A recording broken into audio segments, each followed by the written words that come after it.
Welcome back, everybody, to River Ave Radio. It's been a while. Kyle and I have been busy with life happenings, but we're back. Kyle, how you doing after a long hiatus? I'm doing well, personally. The Yankees were testing our patience. They were testing our resolve. They were testing our fandom. But it's the All-Star break. Cody Bellinger is the All-Star Game MVP. Don't shake your head, bro. I've seen what you've been saying in the group chat. At Ben no Rice. point was my fandom tested. No. Shut up, bro. Don't You were don't saying even, crazy shit in there. Don't even joke, lad. Ryan said I'm gonna become a Mets fan in the group chat. That's was not only true. He that would was not say that. yeah. I was gonna come up with a joking response, but I won't even entertain that bit. I would never subject myself to that. Let's be honest. Yeah, that'd be like cutting off your arm because you're angry about your hand hurting. Yeah. But anyway, the Yankees are on a winning streak for the first time ever, I think. And we have to play the Dodgers now. But we're not going to do much Dodgers preview today. I think we're pretty much just going to talk about what this team will be like in the second half. We both believe that this is a playoff team. I mean, the American League is awful. Even though apparently maybe the American League is just a gauntlet. That's why we're all at 500 all the time. Because we just belted the National League. Just saying. Yeah. But go on. Yes, there's been a lot of talk about, like, this is a playoff team, the AL's bad, this is a playoff team with Judge. Without, like, I think this is a playoff team if Judge doesn't come back, if the AL was good. Like, I think this is just a good team. Like, I feel like there's been a lot of, I want to set my narrative. There's been, because I've been listening to a lot of sports radio. I drive pretty far for work. So I've been listening to DPHO and Rothenberg a lot. They're enjoyable. I like them. But been a lot of talk, like with everyone they've been having on and stuff. Everybody says kind of the same thing, with like, oh, the AL's bad, they'll be fine. Whatever, Judge will be back. Whatever. Like, this is a very good team. Like, Ben Rice is a top 3 hitter in baseball. Jazz, we'll talk, has been, even in a absolutely pretty horrendous year, top 5 second baseman in the AL. Like, the pitching staff is incredible, and they have a lot of arms coming back. The bullpen, everybody's, this bullpen that can't hold a lead. We need to revamp the whole thing. Has the best ERA in baseball. Like, I understand that there's some work that has to be done. Fake mail-in runs.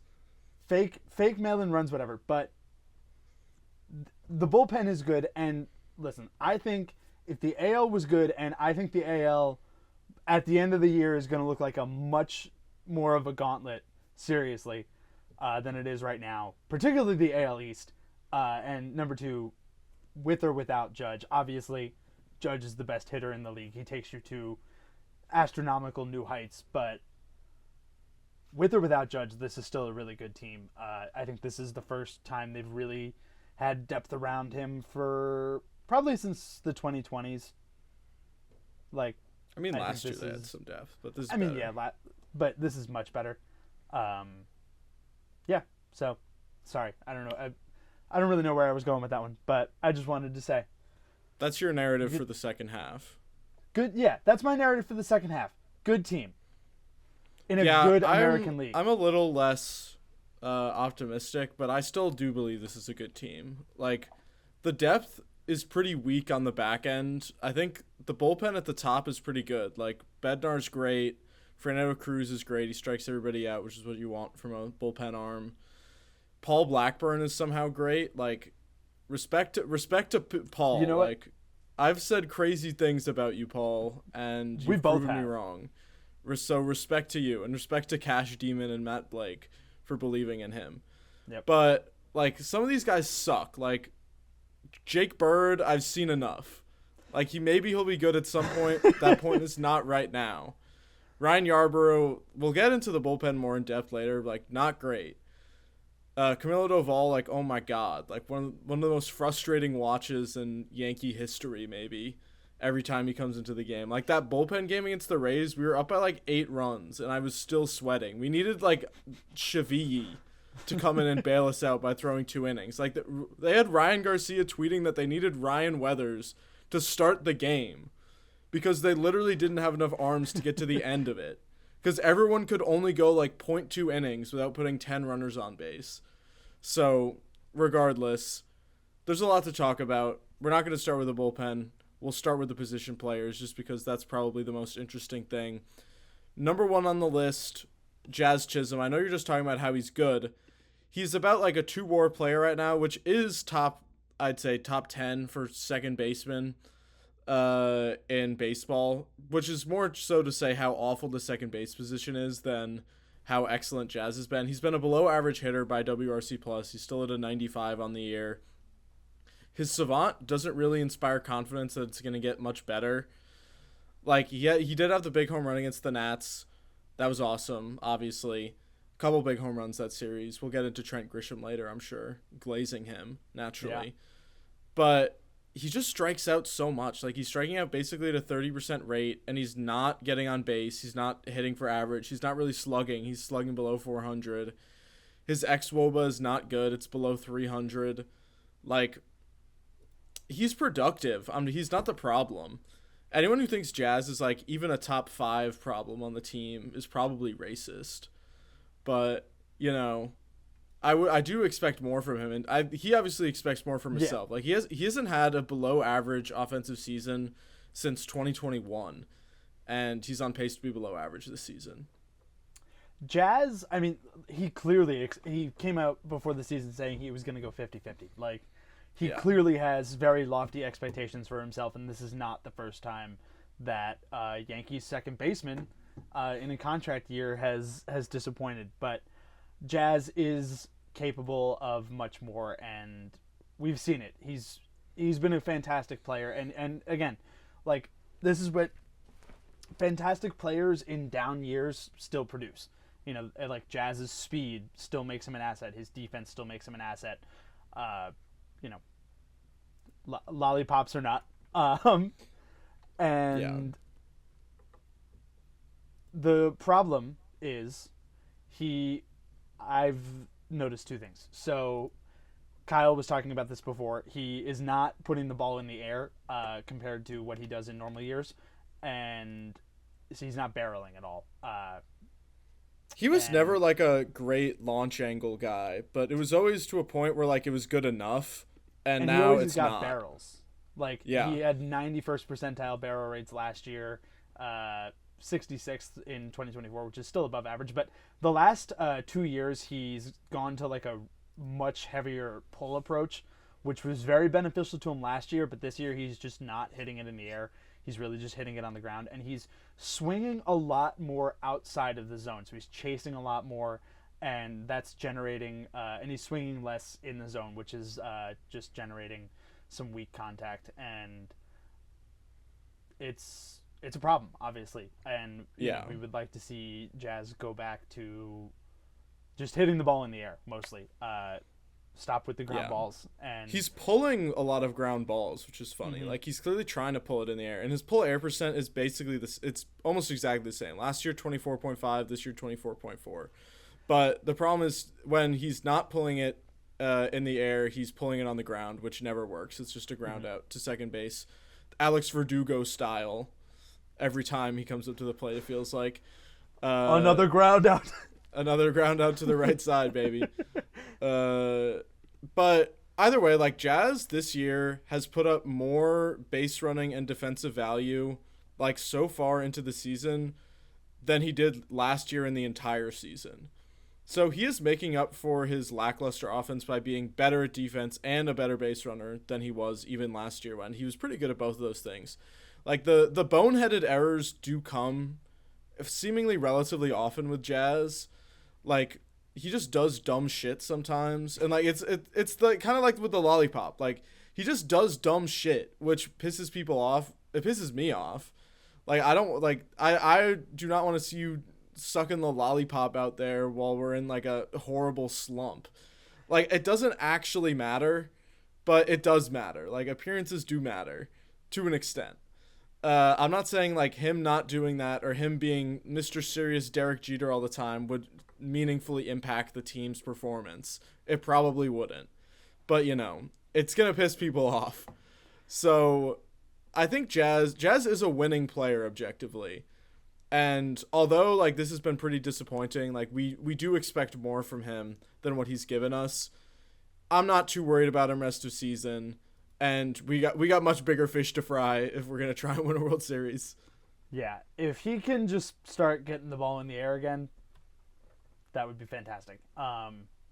But yeah, also generally with the offense this year, like every time there's a slump and every time somebody's like not performing well compared to what they usually do, it's because they're just not doing damage in the zone. I got his plate discipline numbers up on Fangraphs right now. His zone swing percentage is down almost 5% this year, and his outside of the zone contact rates are up by almost 8%. So he's just not doing damage in the zone, and that's what made him great last. That's what makes a lot of these Yankee hitters great, is that they punish mistakes. Ben Rice, Aaron Judge, obviously he's one of the most prolific mistake punishers ever. And Jazz, same thing. Just doing damage on the middle of the zone meatball pitches, and he is not doing that this year. So please start. Because that would, and listen, like it's not the problem, but having your lineup go from, I guess, and so you're losing Judge, you're losing Stanton, so now you've gone from like 6 hitters with an OPS above 800 to 4 or 5 already, or from 7 to 5, and now you're losing Jazz too, and now that's 4. So you're doing damage to an already shortened lineup, and Austin Wells as well is something else we'll talk about. But it would be very helpful. It's not going to be the problem if it continues, but it would be a huge help if Jazz turns it around. Yeah. I think moving on to the other part of the middle infield duo, the shortstop debate is obviously big.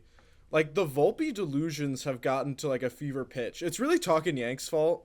Like, it's Max Manus getting on there and just, like, spewing bullshit for engagement at this point. Like, neither Caballero or Volpe are particularly good baseball players. And I know Caballero has, like, some hype moments in aura. Like, he had the 2 home runs against the Rays. Like, sometimes people just hit 2 home runs in a game. Like, I don't think it really means that much. Cabby, it's cool against the Rays, but we're not here to gimmick. We're here to win World Series. Yeah. I will say though, like Volpe, but neither of them do anything offensively well. Like, they both steal bases. That's kind of it. I just want everyone to stop talking about this. Like, I feel like everybody having too strong of opinions either way. It's like the magnetic trains, where it's like the 2 magnets, just force it along. Like everybody having polar opposite opinions is just like propelling discourse, and I want it to stop. These are 2 equivalently mid to bad players, but it hasn't been like they both played good defense. Yeah. There's nothing really relevant about. Volpe is a better defender than Jose Caballero at shortstop, though. Like, yeah, I mean, I trust OAA more than DRS, just generally speaking, when it suits my narrative, of course.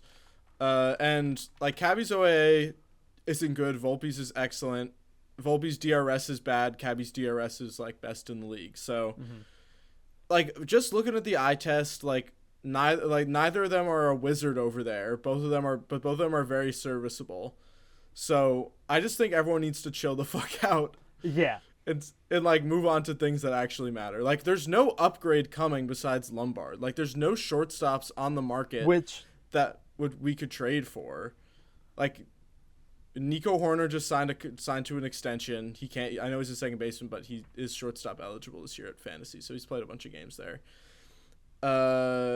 Like Corey Seager, like, you want to take on like $150 million for a guy that's played like 10 games this year and is chronically injured. Like, literally every time he was on my fantasy team, and now he's on Ryan's fantasy team. Like, he's always injured. He literally he came back, played like 3 games, got hurt again. Came back, played like 3 games, got hurt again. Like, and he wasn't even good when he was playing. It's really bad this year, particularly. I've been seeing a lot of Rangers fans are like pretty upset actually that they didn't trade him this offseason because he had a really good year last year when he was healthy, and that just seems to have completely gone away. At least, Yeah, at least I this wanted year. him. I'm sure he would be We got on here better. and talked about him. Like but- he would be better than Volpe and Caballero. But would he be better Like, than Lombard at this point? And that's the question. Probably. I can, at least for like this year, if he was healthy, I would say yeah. Like Corey Seager's like he's elite. Like I know he hasn't been good on the field, but like he's still that guy. He's still got it in him. Yeah. But I don't think like he's cooked yet. But do you want to pay $150 million for that? Like no. Especially considering there might not be baseball next year, and then he'll be another year older. Mm-hmm. So, anyway, don't worry about shortstop. Something that you should be worrying about is third base and catcher. These are the two things that I think we both agree are the most important to address going forward, right? Do you agree? Yes, without a doubt. Catcher. Yeah. Third Austin base. Wells is trash. Like, my Twitter profile picture is Austin Wells slander. Genuinely atrocious. Like, I don't care unplayable. that he hit two like meaningless home runs. Like I understand that like the Rays one was in a game that was already way out of hand. The Nats one actually was important. Like I guess it was technically important. Like it was an insurance run, but it didn't end up mattering. Like this is and not it's the real Nationals ball. bullpen. Yeah, this is Nationals bullpen. He's a 500 OPS dude. Like Also, I'm not going to say that framing like doesn't matter anymore with ABS, but the importance of it has decreased, and that is literally the only thing that he's good at.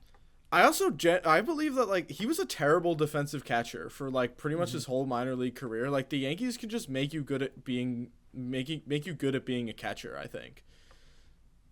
Like I fully believe that whoever they get, they could turn them into a good enough framer. Yeah. And he's terrible at catching people stealing. Like it's not like he's 5th percentile in caught stealing above average. Like he's not good at anything other than framing at this point. He doesn't walk. He has like 1 walk in his last 2 months of baseball. There's no metric for this, but his game calling is It's so bad. atrocious. It's so bad. Like and Ryan Garcia tweets about this a lot. Like especially in like Ryan Weathers like calling for Ryan Weathers' worst pitch against the best hitters in the lineup against Every time. Yeah, every time. But who That was the Ryan Weathers last? It was the Rays against Junior Caminero. Like, what are you doing? So yeah, I think I guess we'll just talk about catchers. The issue is there's been a lot of talk about Ryan Jeffers. Are the Twins gonna sell? Because I can't possibly believe that they're not going to sell. Apparently, the new ownership group like doesn't want to, and I mean, as like owner says it, that's it. Yeah, I mean, like Jeffers, is he not a rental? They're tied for the wild card spot right now. But they're not good. Like they know they're not good. Everybody does this. He's a true rental. Everybody does this like, oh, you get to the dance, anything can happen. Look what happened to the Rangers gimmick.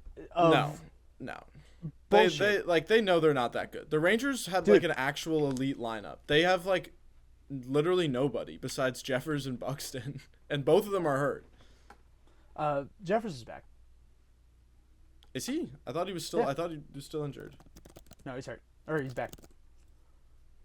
Oh yeah, he is back. Oh, he just came back like 2 days ago. But anyway, yeah. Like, I can't possibly imagine that they won't sell. Like, I think they're just doing the will they won't they to keep the value up. Because like if the perception is that they're not selling, people will have to pay more to get them to sell. Right. But I think it's BS. Like there's no way that they genuinely believe in this team. Like Joe Ryan is their number 1. That's it. Like they got like Connor Prelip. It may not. I'm not even saying it's going to be like a question of whether or not they believe in the team. I'm saying it's whether or not it's a question of like, does the ownership group think that they can squeeze some extra revenue from like 3 or 4 playoff games? You know. And Yeah. like if we're talking business, like and the only reason I'm saying this is because if the Twins don't sell and Jeffers isn't available, the options are fucking bleak. It's Yeah, they're I not mean, great. Hunter Goodman, who we were talking about this yesterday. I'm really not a big fan of that. It's going to be super expensive. He's got plate discipline issues, and his defense isn't good. I'm I I'm know out on everybody's. Rockies players. I don't want any more Rockies on my team. I'm out on Rockies. I have to agree. They're just a cursed franchise. Shea Langeliers. I mean the A's aren't gonna trade him probably, but I mean he's fantastic. Obviously he's an all-star this year. Similar issues to Hunter Goodman. He's not as bad, but his plate discipline isn't great, and neither is his defense. At least he catches people stealing. They could. I feel confident that they could make him a decent enough framer, but they're not going to trade him. And if you trade for Langeliers, you have to give up Lombard. Yeah, and then we have another hole. So you're creating we're assuming that Lombard will be good. Like if it was like we'll give you Langeliers for Jacob Lombard. I said Jacob Lombard. Congratulations, Jacob Lombard just got drafted. Brother of George Lombard. He did. Yeah. But if the A's were like, give us Lombard, we'll give you Langeliers. Give us like Lombard and some random other like outside the top 10 prospect. Like in a second, like Lombard. Yeah. Out of here, son. Like I'm not. We're talking about trading like a prospect for an excellent major leaguer. Like I've seen enough of my shortstop prospects being terrible to realize that they're not a guarantee, and I'm sending them out for good major league talent every time, especially controllable major league talent. So if Shea Langeliers was available, I would totally go for that, but he's almost certainly not available. The A's look like they're kind of on the fringe of contention here, and he's under control for another like 2.5 years, I think. So they really have no reason to trade him other than to get out in front of not having to pay him. But I don't know. I'd be surprised. So the only other like real option is maybe like Gabriel Moreno from the Diamondbacks, but the Diamondbacks, all the reporting says they are in. All the reporting says they're buying. They're actually much better than I thought they were. Yeah, and they're much closer to the wild card. I just always assume that no one is giving the Dodgers any sort of competition, which they're really. I mean, they're not competing with the Dodgers, but they're competing for the crazy, wild card. That's pathetic, dude. The NL West is not a good division. Yeah, fake good, very fake good. They're 2.5 games back of the wild card. I mean, yeah, they could buy. Yeah. All the beat reporting on the Diamondbacks says that they're in and they're buying. Okay. So it's not really worth entertaining. So the options really are Jeffers or Goodman. Goodman, who like maybe is available. Goodman might also just not be available. So it's really just Jeffers, and lots of other AL East teams are in on a catcher. Like the Rays need a catcher, the Red Sox need a catcher. So it's gonna be expensive one way or the other. But I would do very, very dastardly things for Ryan Jeffers. Like I'd give like a top 5 prospect for him. Like not number 4, 3, 2, or 1, but number 5. Yeah. Yeah, it just needs to happen. We need and honestly, we need a right-handed bat more than that's the bigger thing for me about Shea, just on the off chance that Judge isn't back. And Stanton, I'm just like, thank you for your services. If I see you in October, I would be very happy. I really don't think he'll be here next year. It might be it. I think he'll be back for the playoffs, but I don't think he'll be. Judge playing baseball cannot play the field anymore. He just keeps getting hurt, and he needs to be the full-time DH next year, and Stanton just can't be taking up that spot anymore, especially if he. Well, that's a whole separate conversation. Exactly. Yeah. We do need a right-handed bat though, which also ties into the third base discussion. Ryan McMahon has actually been pretty excellent offensively and defensively since May started. Like obviously he started the year off pretty crap, but since then, like he's hitting well. Like 360 xWOBA against righties you have on there, like that's excellent. That's very well above average. And his like offensive success has really come though because now he's basically a strict platoon guy. Like they're just not letting him see lefties pretty much ever at this point. Yeah, that's what I was gonna say. He and his numbers against lefties are still pretty atrocious. He can't hit a lefty for the life of him. So, and Ahmed Rosario, 1 is bad against lefties this year, and 2 is bad against everyone in the last like month or two. So, and his defense is Kyle said before. Oh my god, dude! Atrocious. Dude, I was at the game where he made like 3 errors. Yeah. I was at the game in DC where like before the game I went with what? That seems to happen to you a lot. Oh my god, dude, don't even get me started. Like the last game I went to in Yankee Stadium last year, it was the game where Will Warren gave up 1 million runs to the Red Sox, and I watched Trent Grisham take like 10 atrocious routes to balls. And people online being like, Will Warren sucks. Will Warren sucks. Will Warren maybe does suck, but it was Trent Grisham's fault. Anyway, I watched Ahmed Rosario boot like 3 balls, chuck a ball into the outfield. Like, god fucking damn, this guy's trash. And it's not even like an eye test thing. Like, he's literally the worst infield defender in StatCast era history. He has the worst fielding run value of anybody.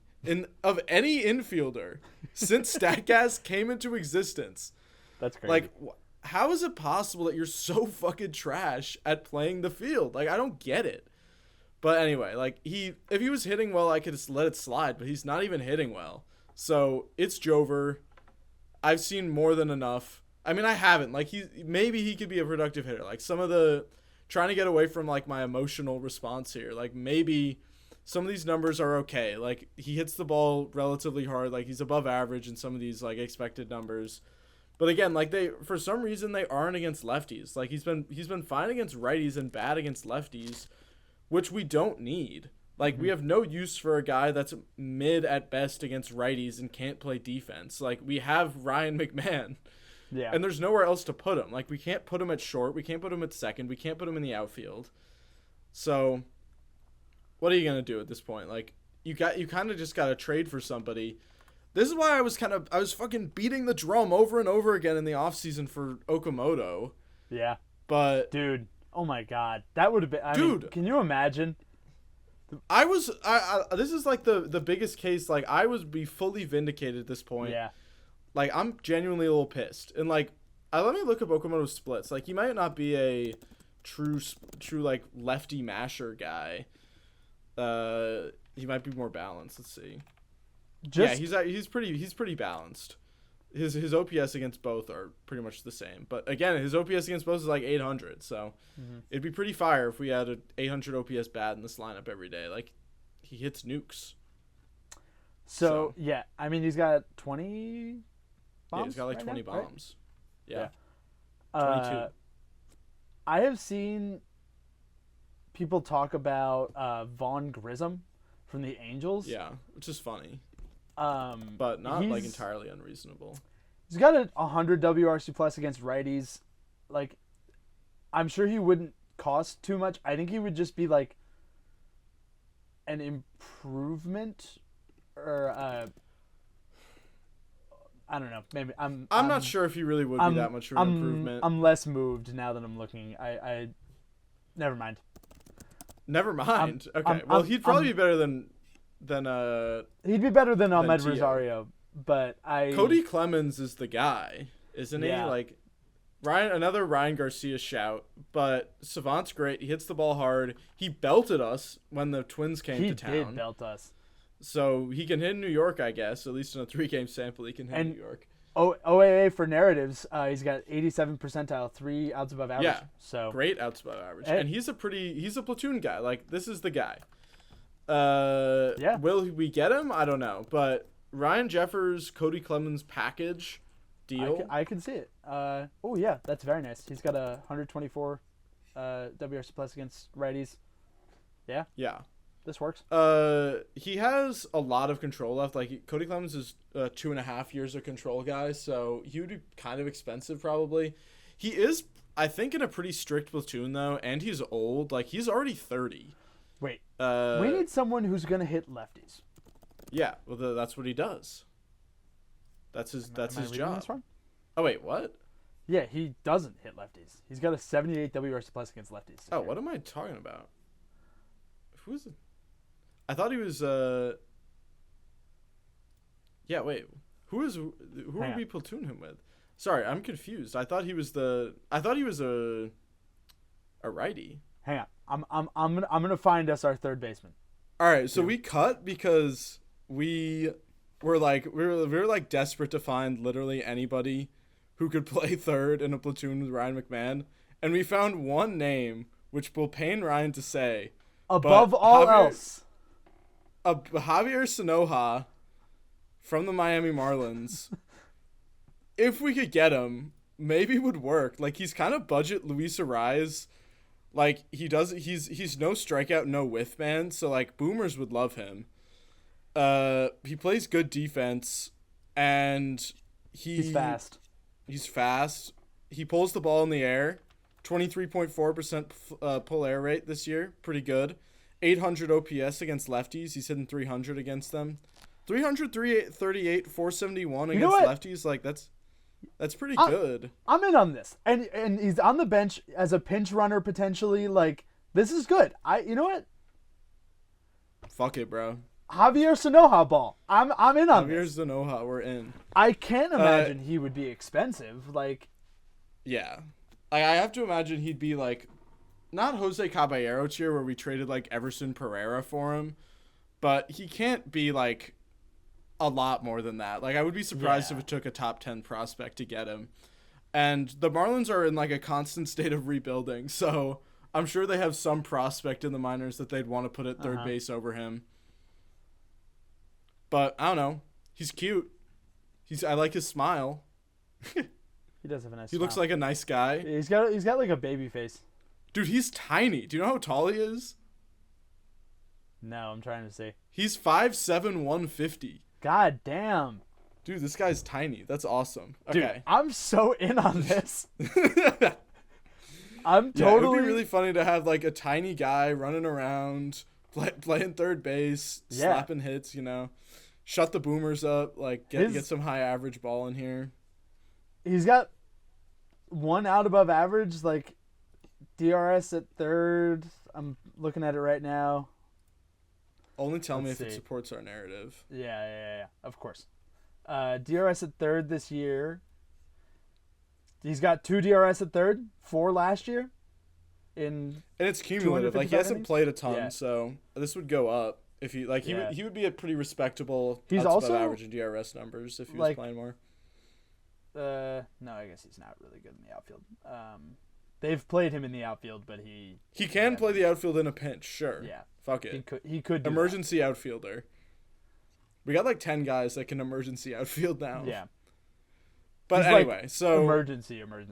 But the options are very bleak, but Javier Sanoja ball. He's only 23 years old. In a field of bleak options, why not? You got to go for the cheap one. And why not? Like there's no way. Hold on. What's Mr. Sanoja's contract situation? I'm saying he's 23. Like he has a million years of control left. But so does Cabby. Yeah, he's pre-arb still. Yeah. So, I don't know. I don't think he has a ton of value. Like, he's never going to be a truly amazing hitter, but... I mean, he's a platoon. Like, he's literally... Isn't Sanoja exactly relief pitcher eligible on fantasy? Yes. Don't they use him? He's the guy. He has 3 innings this year as a pitcher. He's the Marlins designated position player pitcher. Yeah. Which is funny. If we ever need a back-end bullpen guy, Javier Sanoja, just throw him out there. Speaking of which, let's talk pitching. I think that's enough for the offense. To kind of wrap it up, I'll go through everything real quick. Jazz hopefully gets better. Shortstop is a black hole, and there's nothing we can do about it. There's nobody to trade for. Maybe Lombard comes up at the end of the year. I'm sure he does come up at some point this year, and if he's playing well, he'll stick. If he doesn't, he'll go back down. He'll come up next year. Third base, McMahon is actually effective against righties now, which is excellent. His defense is getting better. It was weird to start the year. Ahmed Rosario, not awesome, but Get Javier fuck Sanoja. fuck it. Javier Sanoja is our guy now. Catching is bleak as hell if Ryan Jeffers is unavailable. Please, God, don't let like the Red Sox or the Rays trade for him though. Yeah, that would be bad. That's kind of it. We can talk some pitching now. Yeah. Where shall we start? It's not like there's not nearly as much to talk about just because the starting pitching is pretty good. Yeah. Schlittler's obviously awesome. No matter what Jared Carabas wants to say on his fuck ass podcast. Yeah. Whatever. Regression. Shut up. Schlittler's awesome. He's gonna win the Cy Young unless he gets injured. You're telling me Dylan Cease is gonna win the Cy Young? Let's be serious here, guys. This is a serious podcast. You're telling me Cole fried this rice? Cole continues to get better and better. I'm pretty encouraged what I see. Like, the stuff is great. The locations are not great, but the locations feel like they get better every start. I don't know. Do you agree with that assessment? I agree, and also command is like the most notable thing that pitchers struggle with when they're coming back from TJ. So the stuff is good, and I feel like I say this all the time. I love watching Garrett Cole just because he's like an artist, and in the Red Sox start and a couple starts before, he was throwing his sliders in the middle and high up in the zone. For what reason, I am completely unsure. But he stopped doing that like midway through or after an inning or two in the Red Sox start and ended up having a pretty good start the rest of the way. Unfortunately, the offense was anemic at the time and couldn't do anything. But like he's adjusting, which is what you this is exactly what you want to see from your ace coming back from Tommy John. Like good stuff. Velocity, most importantly, the like open shut conversation. The velocity is still there. I'm good. He's and throwing, it's higher. It's significantly higher than it was before he was injured. Yeah, in 2024, and remember we were talking a lot over the offseason that we thought it was going to be a thing of you're going to see him come back, be more crafty with his off speed and things like that. But he's up a full mile per hour on his fastball from 2024. He's back. He's actually back to the exact speed that it was in 2023. So, yeah, he just hasn't really gotten whiffs yet. But it's small sample. Like the whiffs will come. Yeah, like the stuff is good. The locations are not as good. So he'll get back he's to also that. He's not even walking people. He's been getting matched up with a lot of teams that are really good against fastballs. Like they've been just bad matchups. So for like getting whiffs on his fastball. So. It's kind of like Stanton. Like, at the end of the day, I'm just not even going to think about the numbers, and I'm just going to assume that he'll be ready for October, which is also what I did in which is also what I did in 2024. Like, at a certain point, I kind of just let go, and I was like, he's going to be fine. And then he was great in October. And I think about that Game 5 start. Like, nobody ever talks about it because of what happened reasonably, but... Like, if they didn't fuck that up, he would have gone 8, maybe 9 innings. Like, he was well on pace for that. And he was just... the one picture of him from the Astros when he's got the glove in front of his face? Like, he did that. He did that. Literally, they showed it on the broadcast, and I paused it in front of my roommates, and I pulled up, and I held my phone next to the thing. I was like, this is going to be a timeless... Like, we're going back to L.A., we're going to win Game 6, and then they fucked it. Yeah. Whatever. Fried will be back soon, which is good. Like, if you have a top 3, like Schlittler, Cole, Fried in the playoffs, like I'm feeling good. Like Fried's playoff numbers are atrocious, and it's up to the point like a sample size where it's actually a little concerning. But it's kind of it's like with Judge. Like when a great player is terrible in the playoffs consistently, it's not that I expect them to continue being bad. It's that it's like when will this stop? Yeah. And it's always like I expect it to stop as soon as possible because it just doesn't really make sense. Also, on the note of Fried and Judge, could these injuries potentially be a blessing in disguise? Like, you never want to say people getting hurt is a blessing in disguise, but like a lot of the Fried is a deep bag pitcher that relies on command, and command and velo are two things that go with time and fatigue. And so it could just be a thing of Fried is tired, and Judge is like. I meant to look this up beforehand, and then I got caught up in like a Jazz rabbit hole. But I would be interested to know the correlation between the years Judge spent time on the IL and his playoff success, because in 2022 and 2024 he played pretty much the whole year, like really was responsible for putting the team on his back, and those are the 2 years where the playoff lack of performance really came to the forefront. But I remember like in the early years of his career, when he kind of spent more time on the IL, he was productive in the playoffs. So I'm wondering, maybe he's tired. Maybe he's tired. I mean, like, yeah, 2022, he's also slowed down, like, before the playoffs. Mm-hmm. Like, that was the home run race year, and he had a real problem getting those last couple home runs. Like, he was pretty cold going into the playoffs. So, obviously, we don't have any numbers to support that, but something to look into maybe for later. Right. What's the update on Rodon? Like, is he back this year? They're saying, yeah. They said, like, mid-August. They said it's just, they said it was inflammation. His UCL's intact, so he'll be fine. So Rodon hopefully will be back sooner rather than later. Obviously, we still both want Skubal, but I don't think the Tigers are going to sell. I think it's going to be the same thing as the Twins. Like, I think everyone in the AL pretty much. Okay, the Twins are way worse than the Tigers. Okay, like the Tigers are an actual good baseball team. Relative to the Twins. Okay, yeah. Fair enough. But Rodon has been fantastic this year. I mean, again, the first few starts. Fantastic's a strong word. The first few starts, the command was a little shaky, but I mean, just from like an underlying stuff perspective, I've been really encouraged.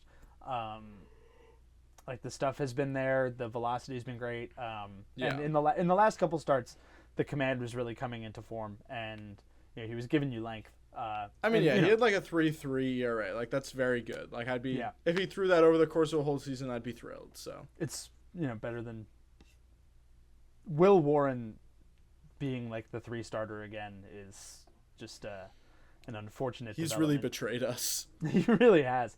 He really just has not.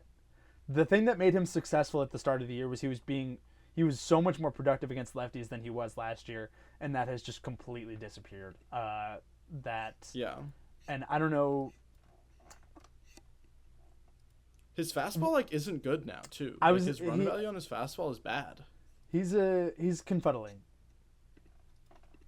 His changeup. I'm not entirely sure what's going on. I know.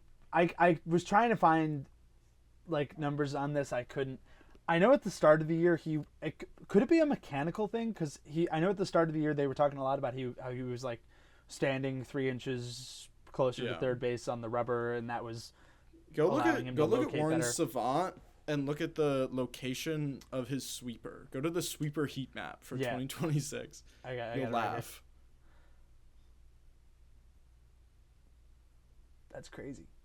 That's what we're looking at is a red dot for his sweeper in the middle of the zone. So he's just chugging that thing down the middle 20% of the time. So don't do that, Will Warren. I think people just know that he's a fastball merchant and they're sitting fastball now. Honestly, like his changeup is pretty much never in the zone. His curveball is almost never in the zone. It's like if he gets a whiff on it, like it's good. But if they're just sitting fastball, like. Yeah, it's not going to work. Yeah. Sweeper is directly down the middle, so if they're sitting fastball, they can maybe adjust and hit a home run. So, I don't know. Not a lot to be happy about here right now. Like, it's just gotten worse and worse and worse, it seems. Also, I know that people are talking a lot about moving him to the bullpen, and that will make it more effective. I'm looking up right now his splits. His sinker is materially worse, to be clear, though, which is probably hurting his overall fastball run value. Mm-hmm. Like, if you're looking at the movement on his sinker, it was pretty outlier last year, like getting a lot more run on it. And this year, like, it kind of varies a lot, seemingly within like the pitch type. Like, there's a lot of sinkers that just aren't running at all. and they probably just look like shit fastballs, and they're getting nuked. Let me look at the data per pitch type on him. His numbers first time through the order are significantly better. He's got like a... Yeah, his fastball numbers are bad, and his sweeper numbers are god awful. Oh my god, he's given up like a 423 WOBA on his sweeper. The strikeout minus walk rate goes from 19% to 13.5 to 9.2 first, second, third time through the order. So moving him to the pen would hopefully make this more palatable, at least. Yeah, maybe a little bit. And Ryan Weathers as well. And so that's what makes bullpen. I was gonna say something different. That's what makes bullpen talk a little interesting, because hopefully Ryan Weathers will be your crafty lefty out of the bullpen. Well, he's not crafty. He could throw 100 at the pen. True. But yeah, Weathers is actually kind of a reverse splits guy. Like, we really do need a guy. If Tim Hill is bad, which we'll get to in a second, we need a guy that can get lefties out, and Ryan Weathers can't get lefties out. Like, lefties are hitting 300 off of him, and righties are hitting 234. So moving him to the bullpen would be good, like, just because he'd probably be effective against everybody if he was throwing 100 instead of like 96. But you don't really know what you're gonna get out of him there. His fastball's like bad though. Like, if you're throwing 100, it can't be that bad. Yeah, I don't know. Minus 8 run value on the fastball this year. Yeah, but he's not throwing it 100. It's different. Yeah, true.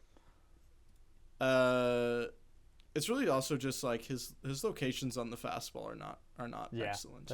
And he only it's not great. Regardless, starting pitching is not our concern. Like, if Skubal is available, they should get him, just because best player available you always get. Mm-hmm. And you got to prevent like the Dodgers from getting him and them belting you in the playoffs with him. But we've discussed that at length. That's already a given. The bullpen, as you were just saying, is a bit more interesting. The top three, like, in the trust totem pole right now is Bednar, Cruz, and Brent Hedrick, all of which I trust fully going forward. Like, Hedrick is getting worked to shit. Like, if his arm falls off or he gets less effective, I wouldn't be surprised. But so far, doesn't seem like it's affecting him at all. Camilo Doval, like, is he the unluckiest person ever? Like, yeah, but I can't do it anymore. Like, either he'll figure it out and he'll get better, or he won't. And I don't think it's worth speculating on. Like, he's kind of in a Jeff Hoffman situation where, like, everything about him underlying is pretty good, but it's just not working. And, like, yeah, like, if you look at look at Duvall's Savant, like, everything is pretty great except for like hard hit rate. But he's getting such a high ground ball rate. No, but it doesn't make sense. No, like, because he's getting such a high ground ball rate that it shouldn't matter that much. Like, those should be outs, but our defense also sucks in the infield. So that's not even true, though. Our defense is fine in the infield. No, but with him, it's really bad. I don't have the specific numbers, but it's a trifecta of three things. 1, he's very unlucky. 2, the defense hasn't been helping at all. And 3, he is ass against lefties. Like, the underlying numbers, real numbers, everything in between. Like, he also get like is out, a big problem. a mental loser. Like, every time he gets into pressure, he always walks with the people with the bases loaded. Like, he cannot help it. So fuck it. Like, Duvall might figure it out. Like, I would not be surprised if he turns into a very reliable reliever down the stretch. But I still believe that. I want to put that out there. I tweeted about this. I'm staking my claim. I will be rewarded for my faith. Yeah, but I wouldn't be surprised. Now, like, he's a pain in my ass. Every time he comes in, I get angry. But he could be this year's Devin Williams. Like, Williams was great in the playoffs. He was great down the stretch. And Mets are like the fourth worst record in baseball. Anyway. Luke Weaver, though, come home, demon. Jake Bird. I was gonna say I'm out on Rockies, but Shavii actually looked pretty good against the Rays the other day. So. I was really excited when they traded for him, and it's people like he's just like the current like, oh, look at Cash God poster boy, because TJ Rumfeld has like a 800 BABIP right now and is just like running into ground ball hits all the time. So once that OPS comes down and Not very well reviewed. and Chavi's ERA also comes down, which it will, because if you look at Chavi's Savant, like everything is also tiny sample, but he's good. Tiny, like, but very his small AAA sample, Savant but- is good too. Like it's legit. And he, again, like we're talking about someone who averages 98 on his fastball. It's hard not to be excited about that. And with the Matt Blake little sprinkle, hopefully things will get better there. But I'm really excited about Chavi. I'm Yeah. Giovanni Cruz. I think people are a little reactionary about that. I think he's just kind of I mean, the, like he's a demon, but like he's okay. not like prime Mason. He's not Mason Miller, Yeah, but like he's they're really not- good. But they're not like sending him down for no reason. Like clearly they No, see this was something that- offensive. This was offensive. Be Okay. honest, dude. Like Okay, yes, we're losing this- like 20 games in a row. Yeah, and yeah. we're sending. You saw what happened during the bullpen game against the Rays. this was offensive, but I'm just saying, like, in the context of what was happening at the time with winning and losing, like they're not, and this is the problem with the Yankees swooning over the last few years, and maybe why it lasts longer or not. Like, the Yankees just believe that everything will even out eventually, and it does, but like, the Yankees aren't gonna keep a guy that they don't believe is going to be effective in the long run up just to keep him up to get some wins in the short term. Like, that's not how they operate. So clearly they saw something that they thought needed work or whatever, like, and they sent him back down. Chavi, I think, has the stuff to like break out and be a productive reliever right now. And I think Yeah. they do. I mean, but so I does think the Cruz, Yankees like, do as well.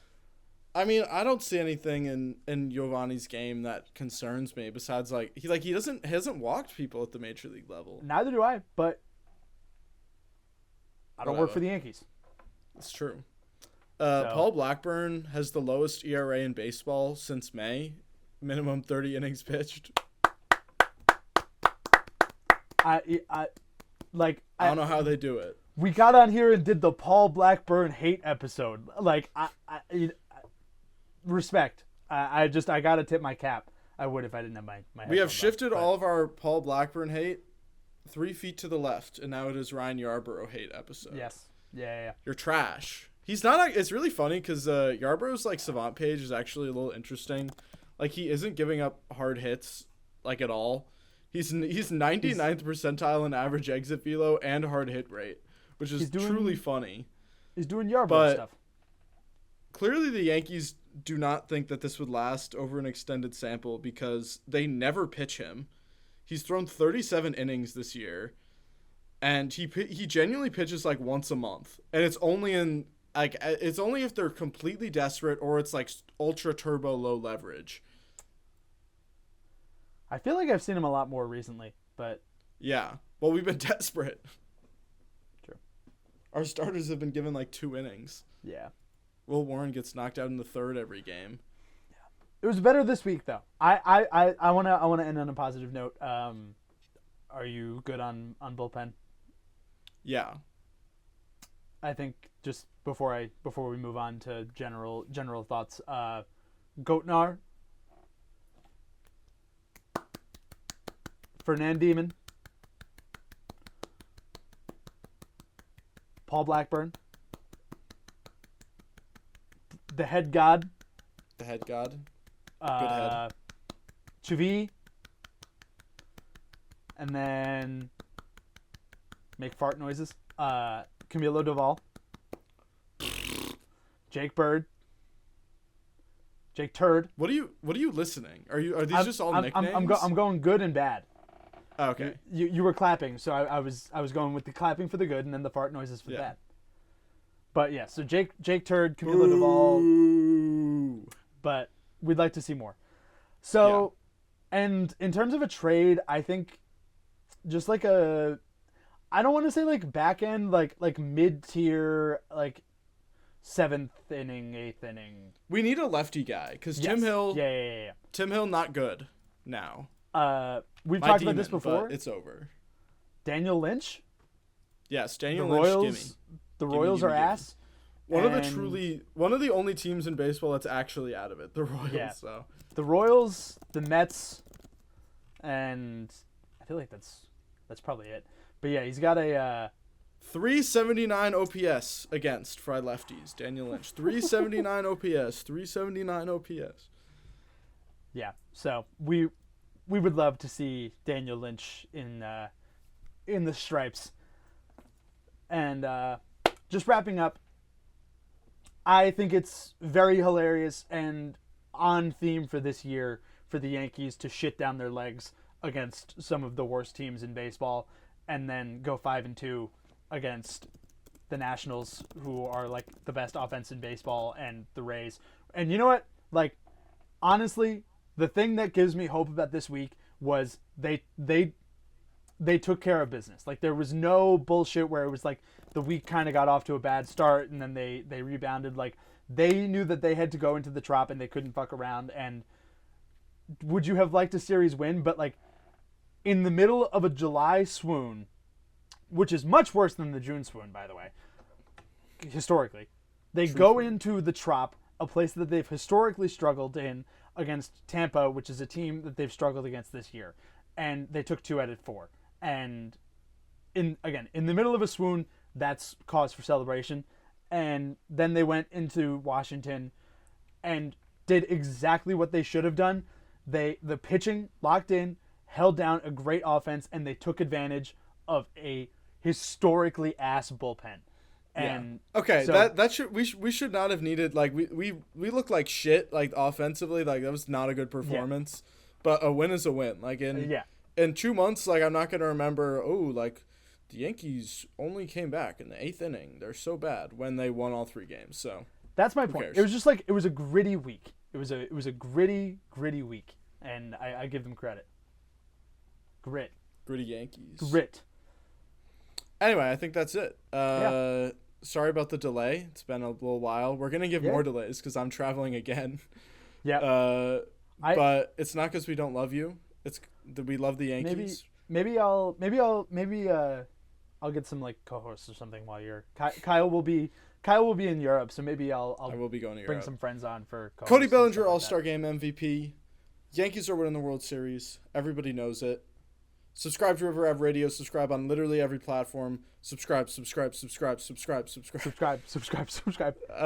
us on Twitter. You know what to do. Follow us on Twitter. Anyway, we're losing our minds, so we're gonna get out of here. We'll see you soon. Go Yankees. Go Yankees.